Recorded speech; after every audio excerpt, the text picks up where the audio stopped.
Right, so we're working on a Peugeot Expert. The reason we're working on it is customer complaint, couldn't get reverse. Now, this is the second time I think, if this has done what I think it has, and if you listen, it sounds like the clutch is falling apart. And that's what it felt like on the clutch pedal.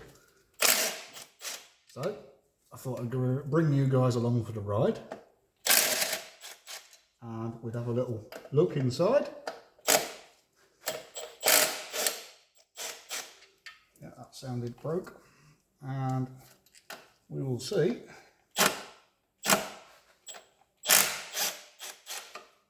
what we can see inside there.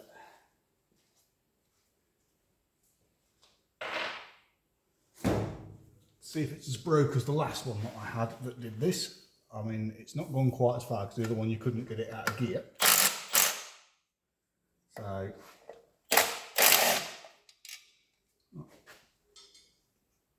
nope, stay. All right.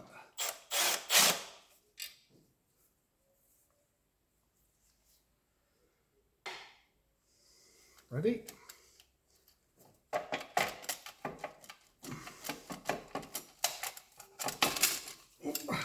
Oh yes, there we go. And it's done exactly the same thing. Let's get it over here on the bench. See if we can see. Yeah. Bring you guys over here and you can assess the damage. So it hasn't gone as far as the last one of these that I had this problem with. But it's definitely gone. So you could hear a noise inside the engine, and reverse worked.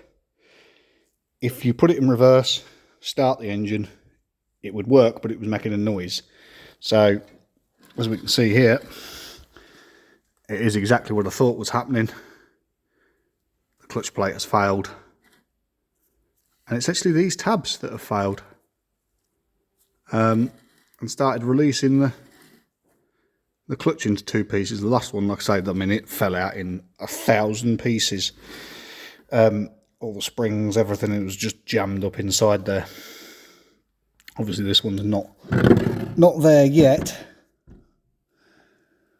but it isn't far off. We don't appear, we can see where it's been catching. You can indeed see where it's been catching in there and rubbing, and that's why we weren't getting reverse as easily as we should have. Focused. So these are rep sets. If you know what that is, it means it's a self-adjusting clutch. Downside to these is they are on a single mass flywheel. So this clutch has only done about 50,000 miles. I mean, this was all replaced as well. This clutch fork. This is a common problem with these. It wears through that plastic ball and then starts touching the metal the other side. And the problem is what that does is it changes the angle of the clutch fork. So that moves in and it binds up. I mean, that's not too bad. And you've also got the guide tube there, which doesn't feel, it's got some wear on it. I can feel that. But it's not the worst I've ever come across. But that's commonly what fails. That stops this sliding up and down it smoothly. And what happens is they bind up and they become really hard to press. And that's what kills your clutch pedal and snaps the clutch pedal off. So we're going to get a new guide tube, new clutch fork, and we've got another clutch coming. But unfortunately this appears to be a specific clutch manufacturer problem. And